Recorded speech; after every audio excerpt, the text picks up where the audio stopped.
Good afternoon. How is everybody doing today? My name is Mitchell Patel, and I'm the Public Information Officer for Kern Behavioral Health and Recovery Service. We're glad you joined us today. We've put together this town hall today to be able to provide you with some education to know what's happening to your loved one while they're hospitalized. This is episode 1 of a 2-episode series. On today's schedule, we'll be focusing on what takes place during your loved one's hospitalization, and will include presentations by Bakersfield Behavioral Healthcare Hospital, the Patients' Right Advocates, and Family Advocates team. Episode 2 will provide information regarding when your loved one is discharged from an inpatient facility and what's available to help them aid in their recovery. And then we will also rotate through all of the inpatient facilities throughout the next year to help you understand the support your loved one is receiving during their inpatient stay. So I'm going to go ahead and pass it over to one of our amazing staff members, Victor Hinos. Victor, make sure you unmute yourself. Good afternoon. My name is Victor Hinos. I'm a patient rights advocate for Kern Behavioral Health and Recovery Services. Today we'll be discussing the patient rights for inpatient hospitalizations. First, we'll start with the rights of the patient. What are the patient's rights? Well, the patient has a right to receive services which promote the potential of the person to function independently. This treatment should be provided in ways that are least restrictive of the person's liberty and should include the right to dignity, privacy, and humane care. Of course, we want a patient to receive treatment in the ways that is respectful, and also a right to receive treatment in a way that is free from harm, that provides prompt medical treatment, and also supports the religious freedom and practice, to name a few. But in the inpatient setting, there are some rights that are not deniable, and so we'll cover those right now. That is the right to wear their own clothing. So this is a right that cannot be taken away.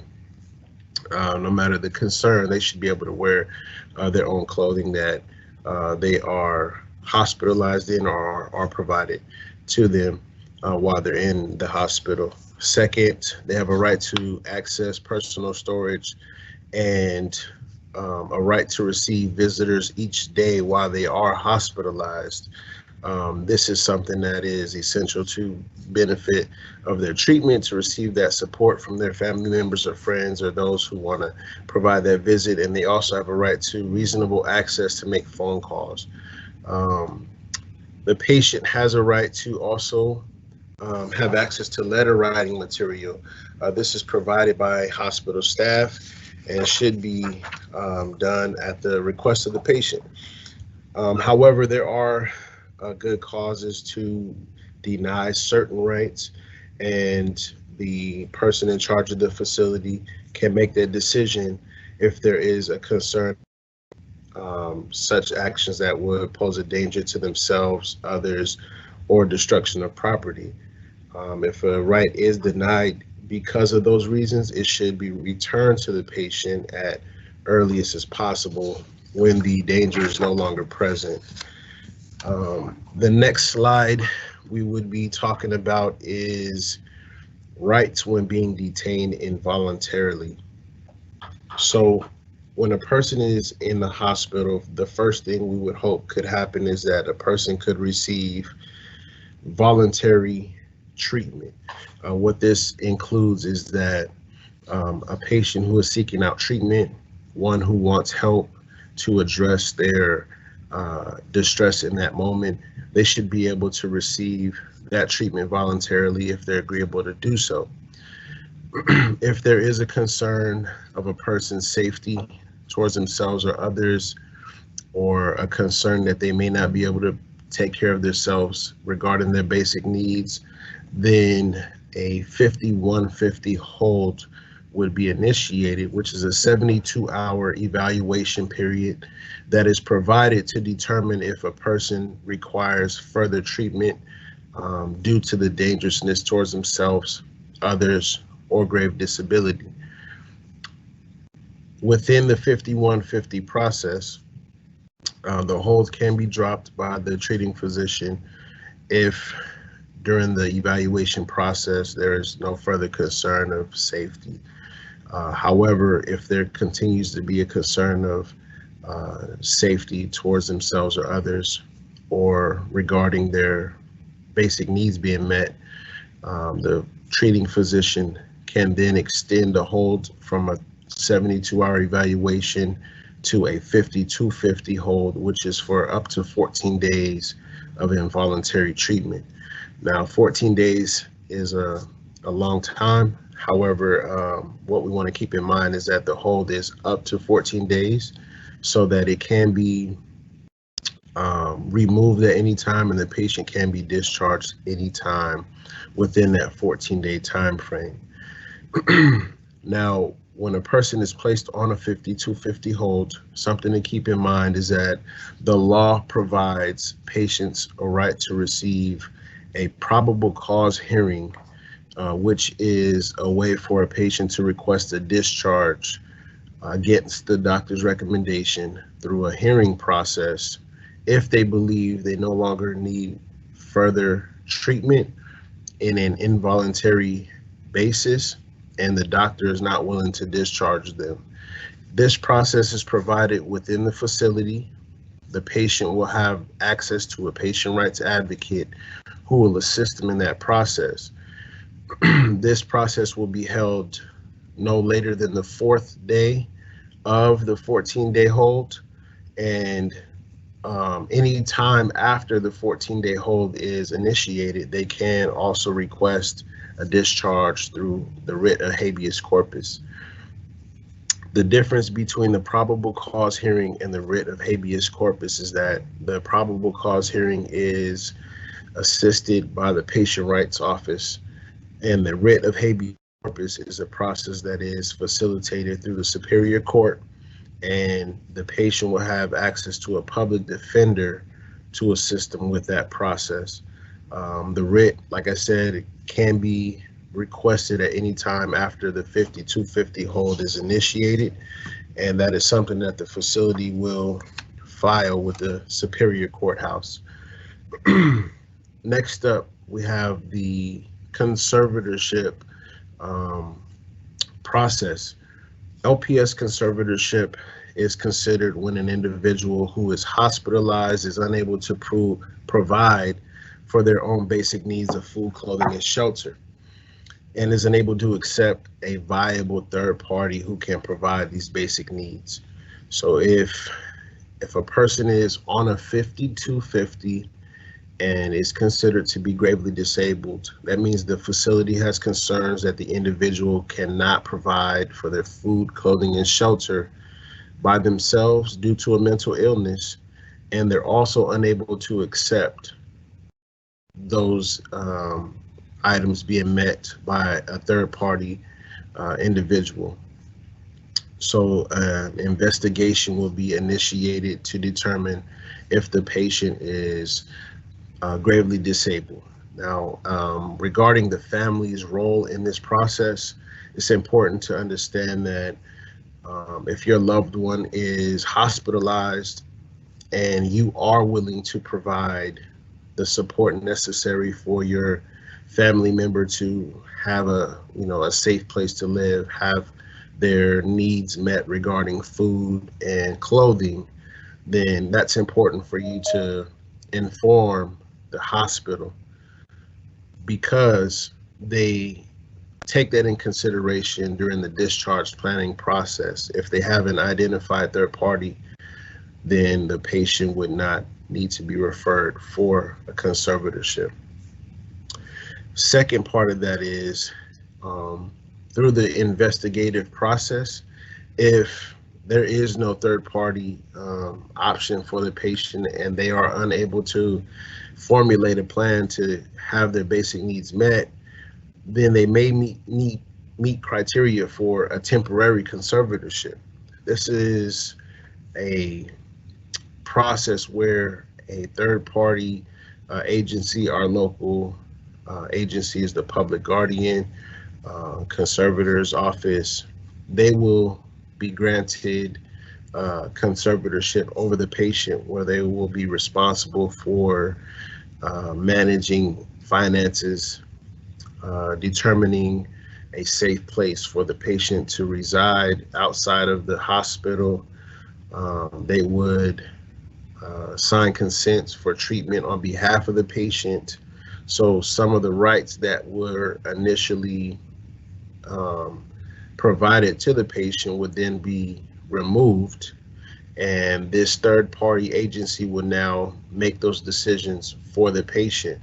Now, this is initially temporary for 30 days. In that 30-day period, the patient would need to display an ability to provide for themselves and really ultimately accept help meeting the needs that they're unable to meet for themselves. And if they're able to do that, the conservatorship would then expire or terminate at the end of a 30-day period. If there's any challenges within that 30-day period, the conservator's office can ask the court for a 1-year appointment, in which the conservatorship would continue for a total time frame of a year, in which then the conservator's office would work with the patient on alleviating the grave disability, so that when the 1-year time frame has concluded, conservatorship doesn't need to be reappointed, and the patient can then receive their rights back and continue to live their lives independently without someone making that decision for them. Next slide would be the right to refuse medication. So one important fact is that any person who is subject to detention shall have the right to refuse treatment with antipsychotic medication. So we often hear that, I don't have to take medication, or I have the right to refuse medication, and this is true, except when a petition is filed with the court to determine a patient's capacity to refuse medication. Capacity is something that is judged based on the patient's ability to understand risk and benefits of the medication the doctor is recommending that they take for the illness that the doctor has diagnosed them with.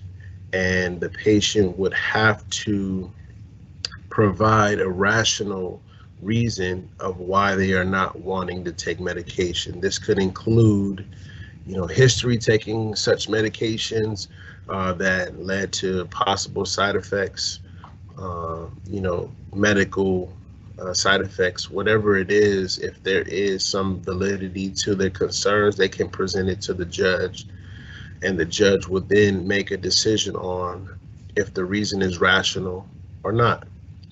If the judge sides with the patient, then they can continue to refuse medication because the judge has deemed that they have the capacity to do so. However, on the contrary, if the judge decides that the patient lacks capacity, he then gives the facility permission to medicate the patient against their will. And basically what that means is, once they are offered medication orally and they refuse, the court order would give the psychiatrist permission to provide medication through an injection each refusal until the patient becomes compliant with that process. My next slide includes informed consent. And to summarize informed consent, this is a process that starts at the time of admission, where the facility is required to provide a full scope of treatment to the patient, give them information about, consent to treatment, what to expect during the treatment process, what forms of treatment will be provided to them, therapy, medication, to mention a few. Also, any changes in treatment that are expected to take place, whether that's the discharge plan, placement recommendations, things like that. The patient should always be informed of any changes throughout their stay in the hospital that would, keep them a part of the process. They need to be a part of the discharge process, which starts at the time of admission and concludes at the time of discharge. This is what informed consent includes, and if a patient is not provided that, then ultimately that is something that could be notified to our office in our next slide, which is a good segue through the grievance process. The grievance process is a way for a patient to communicate to our office any concerns or questions they have regarding the treatment that they are receiving, whether they believe their rights are being violated, whether they believe the quality of care is not adequate. Whatever those concerns are, the grievance process is there for them to communicate that to our office. Each facility has grievance forms available for the clients to utilize at any time and should be provided to them at the time of request. And when they are completed, they get forwarded to our office and we look into those concerns and address them adequately. And so the number attached to the slide is our patient rights office phone number that you can utilize at any time to voice your concerns or questions that you feel is necessary for the treatment provided to your loved one. 1-844-360-8250, and we will definitely respond efficiently and appropriately and keep you updated on our findings into those concerns. And at this time, we'll transition to the family advocate, who is another part of our office, to provide you with information that she can be a resource to you of as well. Thank you for your time.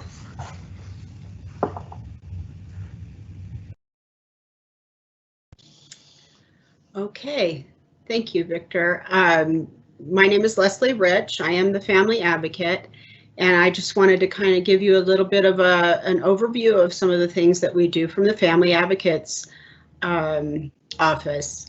So first thing I wanted to do, if we could have that next slide, was to talk about the role of the family advocate. And there are several things I do. One of the things is to assist the families and support persons with complaints or concerns regarding any mental health services that your loved one is getting. And that's within the inpatient setting as well as in the outpatient settings. I also do educate treatment teams on strategies to encourage their integration engagement of family and that support person. The other next slide for me, please, is I provide consultation to treatment teams on challenging issues. And so we'll do some educational pieces if need be, and looking at what, some of the family issues are.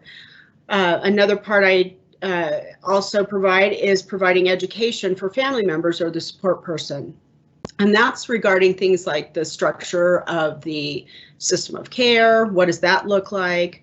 How participation in treatment direction or discussion, and providing information regarding policies and procedures. And that would be of the system of care and of the hospitals. Next slide. What I can't do are things like provide therapy services for the family or loved one. I also cannot release confidential information without that client's consent. And I don't make decisions for family members. So the other thing is I can't force loved ones to do anything against their will. And so that may be something as simple as signing a release of information. Next slide. So your rights as when your family member is hospitalized. And can we have the next slide, Mitchell?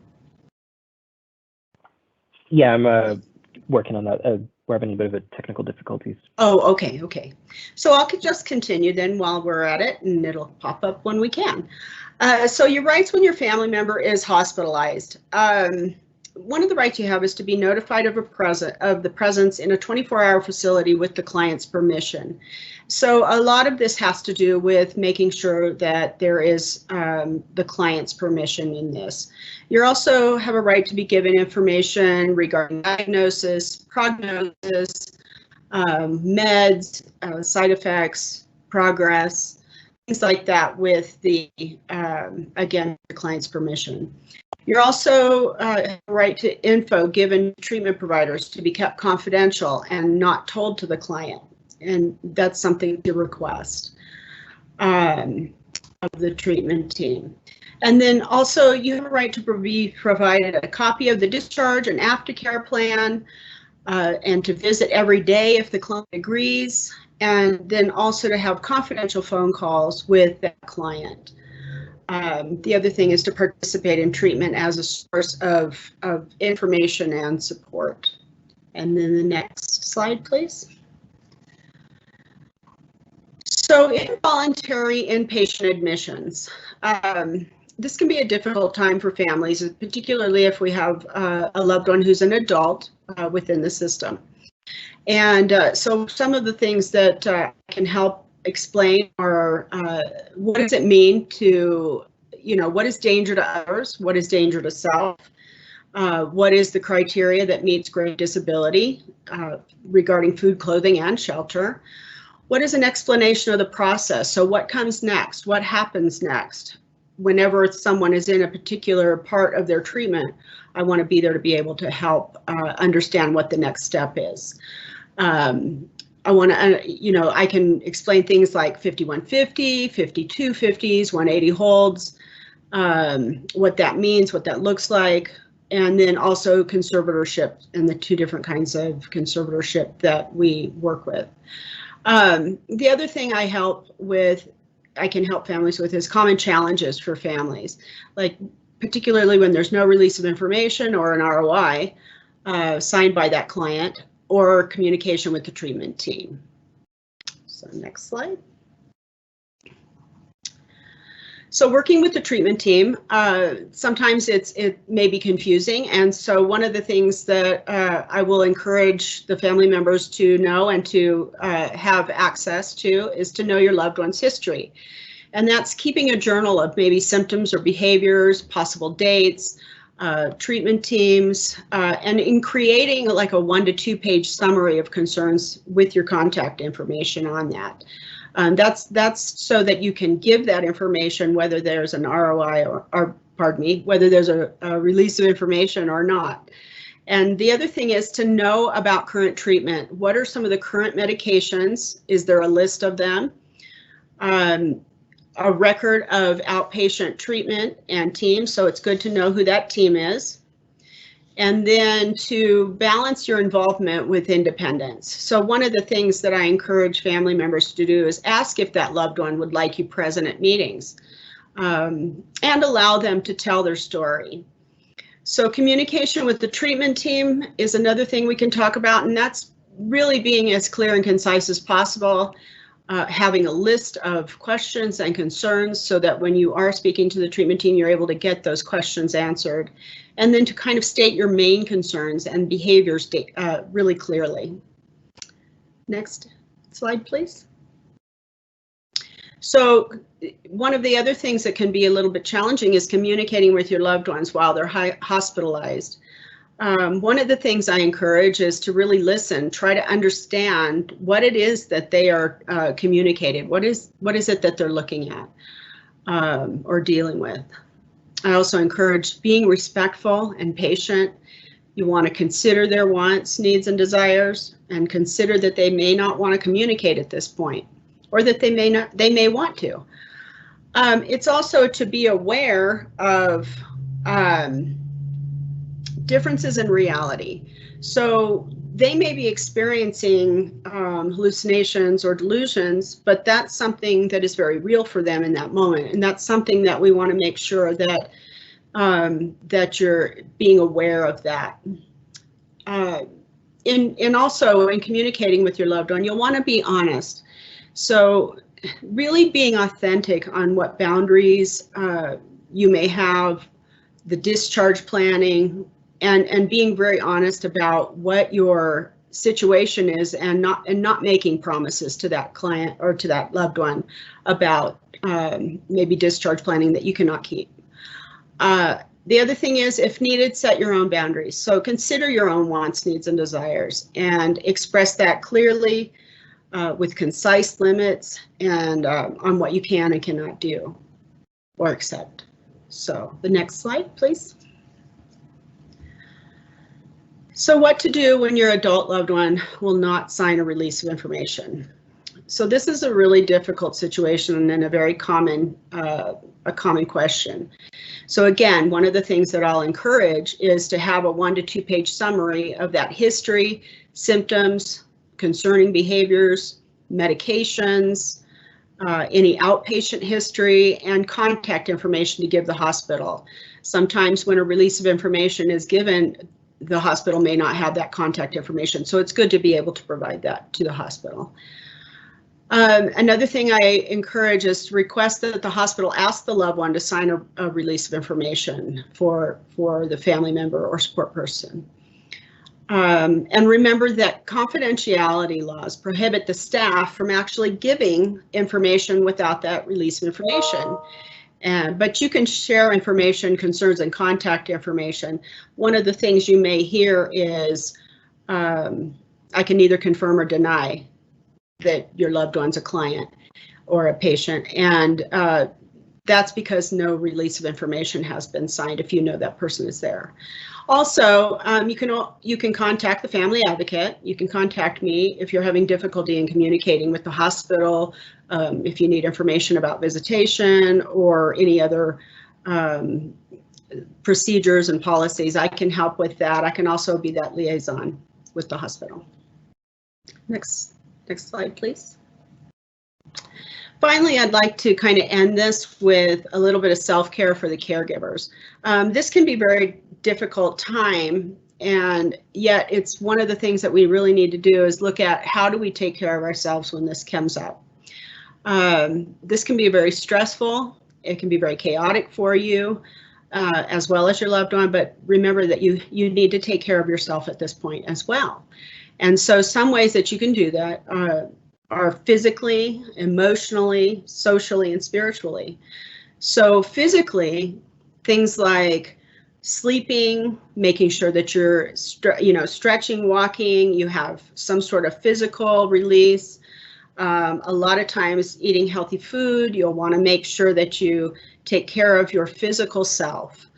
Another thing is you're emotional, and you'll want to do some things like maybe learn some stress management techniques, looking at emotional maturity, forgiveness, compassion, and kindness. So those are things that are going to help you take care of your emotional self-care. There's social self-care, and what I mean by that are like being able to set those boundaries that you need to set. Really using your support systems at this time. This is a difficult time for the family as well as the individual going through the inpatient experience. And so you'll want to look at positive social media, looking at your communication, time together, and also asking for help. Don't be afraid to do that. And finally, you'll want to look at your spiritual side, time alone, meditation, yoga, what's your connection with nature, journaling, and sometimes sacred space, whatever supports your spiritual side. And I believe that's it. That's my presentation for you. And if you have any questions, please give me a call. And I will answer any questions I can. Thank you. All righty. Thank you so much, Leslie. That was very informative. And thank you to Victor as well. And on behalf of the public information team at Behavioral Health, I apologize for the technical difficulties. I think solar flares are messing up our flow today. So I'd like to introduce our next presenter, and our next presenter is Amber Smithson with Bakersfield Behavioral Health Care Hospital. And Amber will be speaking about Bakersfield Behavioral and what they offer and how they are part of this role. So we'll go ahead and get that going right now. Good afternoon, everyone. I'm really happy to be here. My name is Amber Smithson. I am the Director of Business Development here at Bakersfield Behavioral Healthcare Hospital. We are a privately owned psychiatric hospital here in Bakersfield, and we help the Bakersfield and greater Kern County area. We do offer 90 beds as an inpatient hospital, and then also 2 levels of outpatient services. And so we were really happy to partner up with Kern Behavioral Health and Recovery Services today in order to offer you some information. And so the very first slide that we're going to look at is going to kind of go through what we're going to be discussing, which is going to be some treatment options, how to kind of navigate the system, support and education for families, and then of course resources. I know that you have been provided lots of information, some really great information thus far. And so we're going to just kind of break that down a little bit and hopefully help you kind of navigate your way through different treatment options and ways to get yourself help or to get your loved ones help, or once they've gotten that help, you know, how do you kind of navigate that? How do you get yourself around? There's always so many questions that come up when you're having to deal with something like this, and your family member's in a crisis and you just want to help them, and sometimes it can be frustrating for sure. So our next slide is going to talk about some treatment options, particularly when it comes to Bakersfield Behavioral. So those treatment options, you know, with Bakersfield Behavioral, we definitely want to kind of look at the whole person, because we understand that, you know, people's treatment is not cookie cutter, and it doesn't matter what your ailment is. It doesn't matter what's going on. You know, your road to success is going to be different for each and every one of you. And so whether that is inpatient for psychiatric, whether that's inpatient for detox services, or whether that's one of our levels of outpatient, the best thing to do is to just make that first step, right? Go in there, walk into Bakersfield Behavioral, have the conversation with somebody, meet with a therapist, meet with a nurse, get an assessment, and figure out what's the appropriate level of care for you. Sometimes that is hospitalization, and sometimes that's outpatient. So then if we go into the different levels of care that we do offer, which is the next slide, you'll see there's 3 distinct levels of care. So we do have an inpatient. We are an inpatient hospital, right? So we have 90 beds, and the way those beds are broken down is we have a certain amount of beds that are for 5 to 12-year-olds. We have a certain amount of beds that are for our adolescent population, which is 13 to 17. And then we have the remainder of our beds that are dedicated to our adults. Now, like I mentioned, when somebody comes in, they meet with a nurse and they get an assessment, and you know, some of you may be asking, well, what's an assessment? Basically, it's meeting with a clinician, and they just want to talk to you, right? They want to know what's going on, what is the history, what led you to coming and trying to seek services. And from that assessment, they're then going to coordinate with a physician who is going to decide the best level of care. So that might be inpatient. A typical length of stay for inpatient is 5 to 7 days, but it varies. Some people are here less and some people are here more. It just kind of depends on their need. We offer 6+ hours of active treatment per day.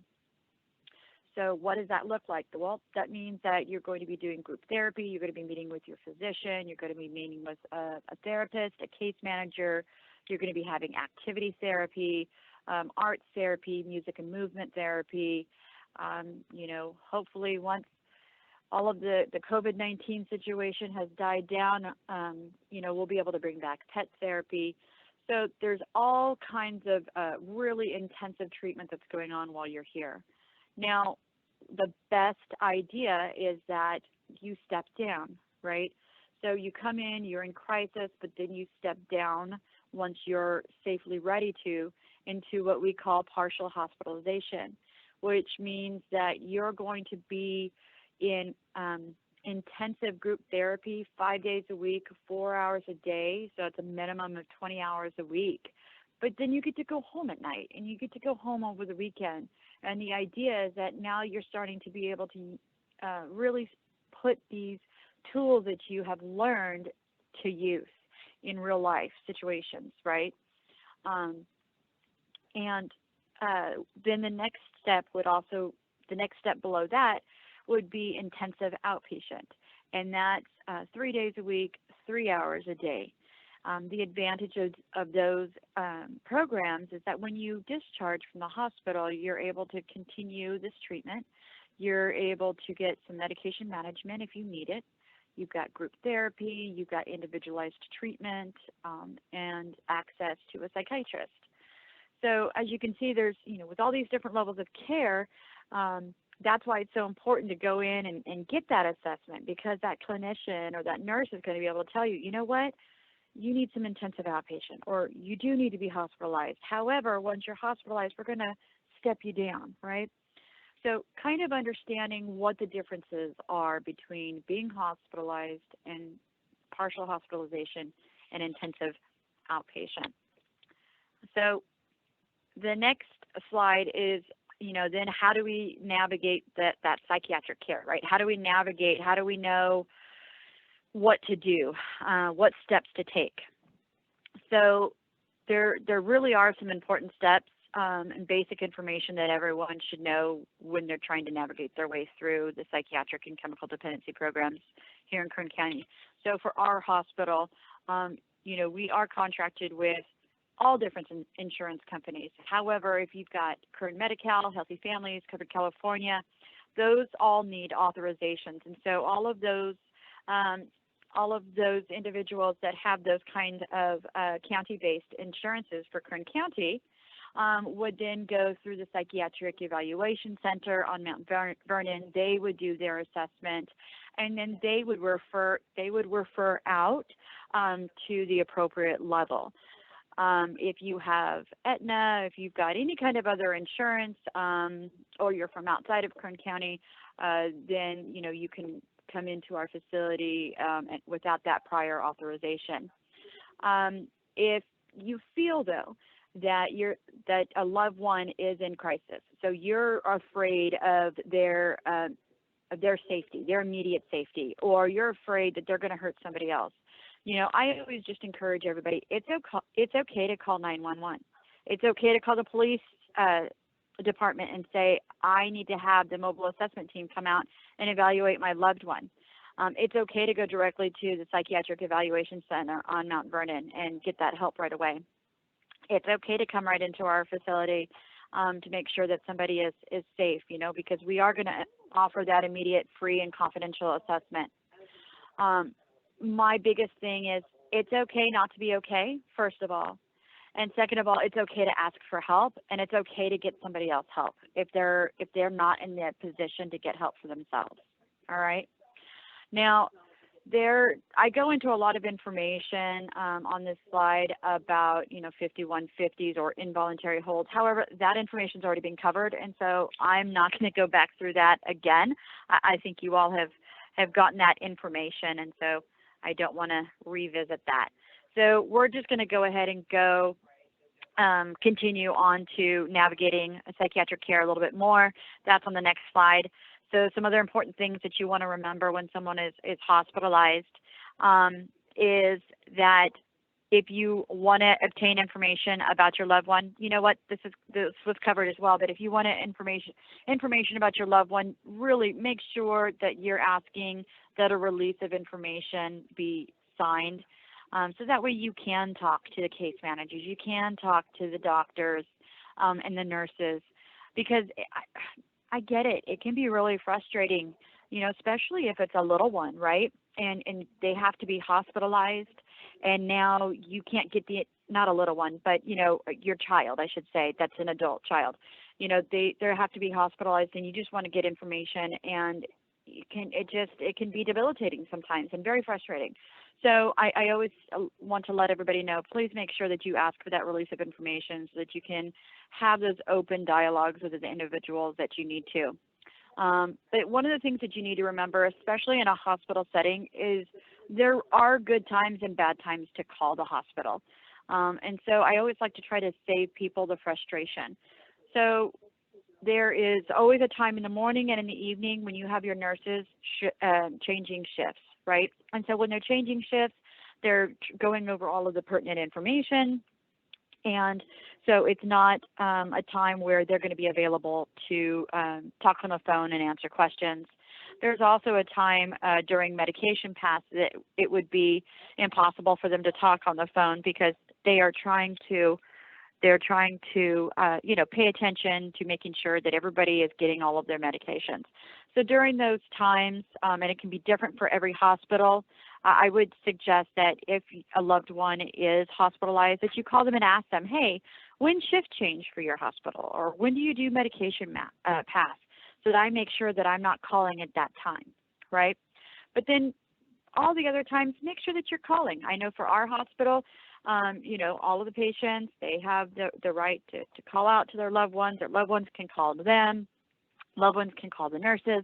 So just make sure that, you're voicing your need, you're getting that release of information if you can, and that you're also making sure that you're being mindful of the times where it might be difficult for a nurse to have a conversation, right? So the next slide that I've got is actually going to show you a little bit about what our facility actually looks like inside. It's always kind of nice for people. They get a little apprehensive. They don't know what it's going to look like when they have to come and be hospitalized. But as you'll see, we've got a huge gym.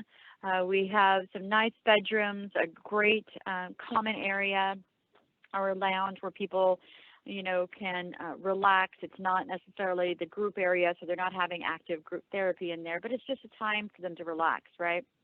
If you wanted to see other pictures of our facility, I would invite you to go to our website at bakersfieldbehavioral.com. We have many other pictures of all throughout the facility, so you kind of get a better idea.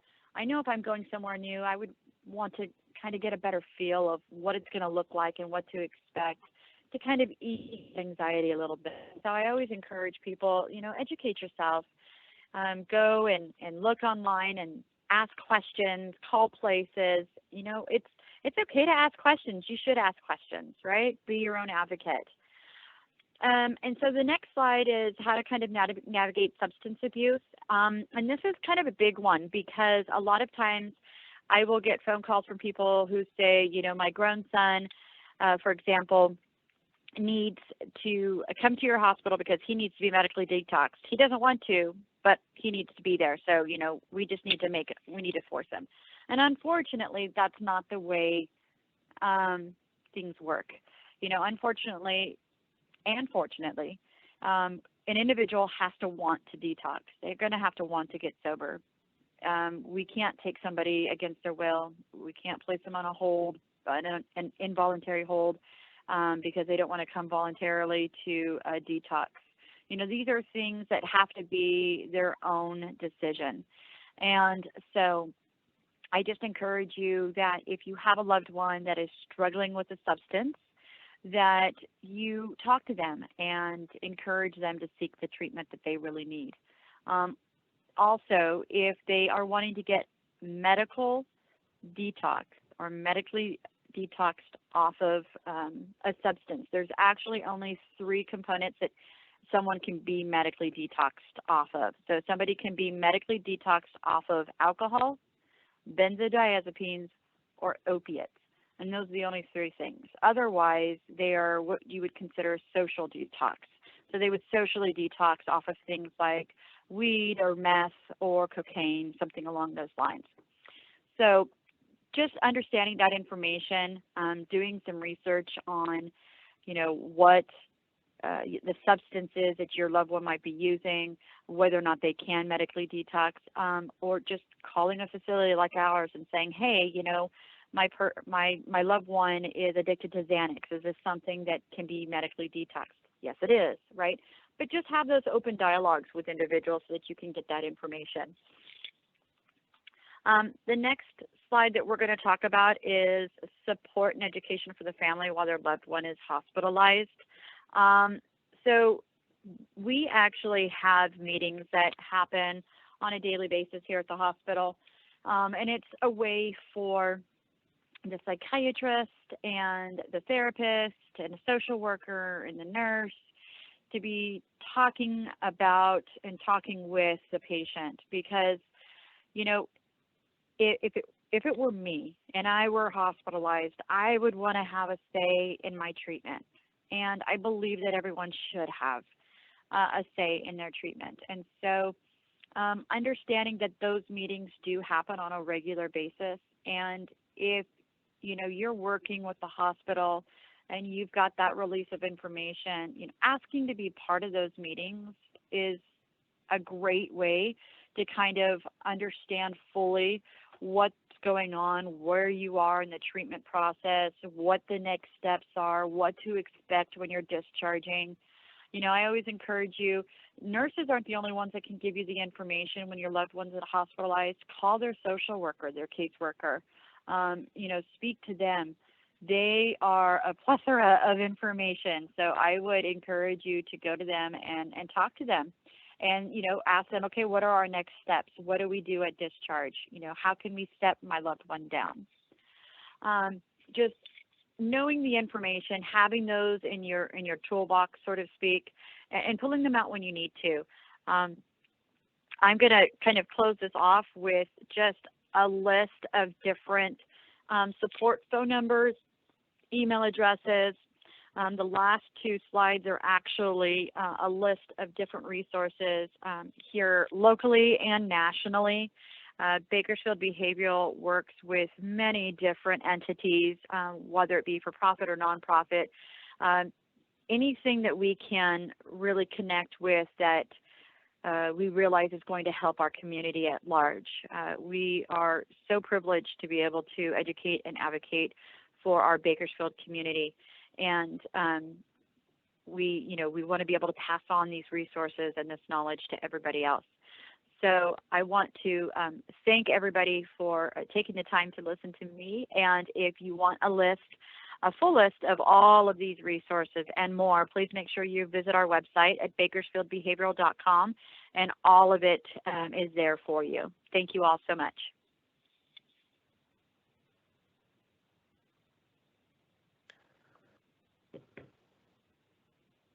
Alrighty, thank you so much, Amber. I would like to just remind everybody that the Q&A is open on the right-hand side of the screen. So if you'd like to submit some questions, feel free to please do so. We do have a couple of questions submitted, so I'm going to go and ask those at this time, and we have about 10 minutes remaining. So the first question is, and I believe Victor might be the person to answer this question for us, is what are the consequences of being placed on a 5150 or 5250 hold? Great question. So anytime a person is placed on a 5150 hold, this initially causes a ban on firearms, a prohibition on firearm possession for a 5-year time frame. Multiple 5150s would provide for a lifetime ban on firearms. But the 5250 hold, which is the 14-day hold, basically after the probable cause process has been completed and a judge decides that the patient has to stay in the facility, this hold gets filed with the Department of Justice. And what this does is, anytime a person's background is ran through the Department of Justice or the DOJ, it will show that one has received treatment on an inpatient basis on a hold involuntarily. Not necessarily shows what you were hospitalized for, but it does flag your background check. And so this specific hold can impact opportunities of employment that consist of you possessing a firearm or any type of military enrollment, and some other career choices, which is why we often try to detour the process from going through the probable cause hearings, and we try to, as much as possible, seek voluntary treatment to not affect patients after they discharge from the facility. And so that's pretty much the ramifications of the legal holds that are applied to the patients.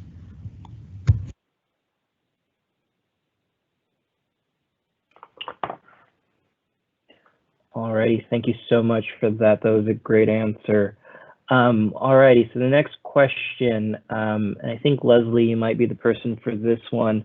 What do I do if my adult son is hospitalized and they tell me they cannot confirm or deny he's a patient?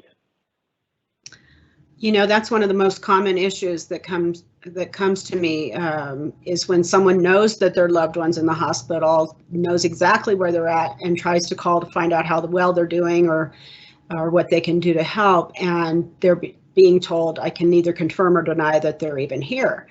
And so one of the things I want individuals to remember is that usually that means that there's no release of information signed for a particular person.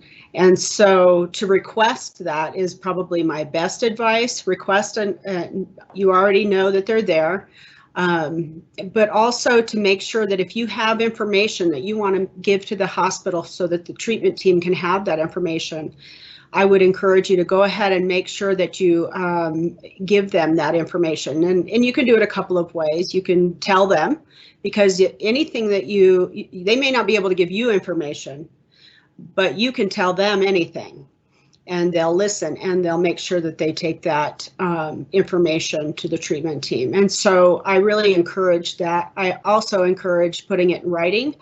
Mainly because sometimes when it's one person to the next person to the next person, it might be filtered in a way that's missing something. And I really encourage that written information being given to that hospital. So that's about what I would encourage you to do.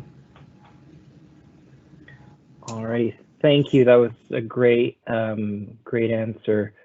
And we still have about 6 minutes remaining, so keep those questions coming. I think I have this next question for Amber. Amber, question is, what if my loved one can't come home with me and has nowhere to go? That's a really good question. So we have, like I mentioned before, we have some amazing case managers. And so they're going to be working with the patient and the endless supply of resources that we have. And so they're going to help them with, finding a placement after they discharge here. So whether, that's another facility somewhere, or maybe that's housing resources or whatever that may be, that's where the case manager is really going to shine and work with the patient to help them with the resources they need. All righty. I think I have another question for you if you're willing to take it. Sure. So what would I do if a loved one has a chronic condition like schizophrenia and has trouble making decisions, but there is no for me to help? I'm sorry, you kind of cut out on the last part. What do I do if my loved one has a chronic condition like schizophrenia and has trouble making decisions, but there is no release for me to help? Well, probably a way to help. Yeah, and honestly, I would probably say that one of our other two speakers might be able to answer to this a little bit better, because it seems like it's more their kind of area of expertise in order to, maybe that's a conservatorship that needs to happen, or something along those lines. Because if you don't currently have any kind of rights or conservatorship or anything like that over that loved one, and they need help, especially somebody who has a chronic condition like schizophrenia, there are definitely steps to take, but I'm gonna turn that over to the other experts. Victor, would you like to take a shot at that one? Well, what I would say to that question is, what I mentioned in the conservatorship investigative process is that most times throughout the hospitalization, the patient may not sign a release of information to talk to family or friends, or may not have, the information to provide. In the investigative process to determine whether a person meets criteria for grave disability, the conservator who's conducting the investigation will seek out, family and friends, and they have ways to obtaining the information. Maybe the hospital has contact information, but they just can't use it because there's no consent. Well, the conservator can use that information to reach out to family members or friends, and they have the authority to do so through the investigative process, and which is very important to determining the grave disability component. And so that's what I would say, is that the facility may not be able to provide information or use contact information that they're aware of without the consent, but the conservator can through the investigative process. And if there is family members that are available and willing to provide that help, that will be determined through the investigation.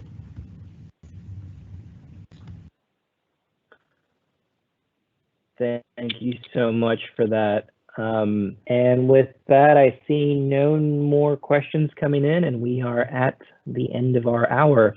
I just want to thank everybody for tuning in today on behalf of Kern Behavioral Health and Recovery Services and Bakersfield Behavioral Health Care Hospital. Thank you for tuning in. We will be posting this recording online. And if there are any questions, feel free to send them to info@kernbhrs.org. Alrighty, thank you.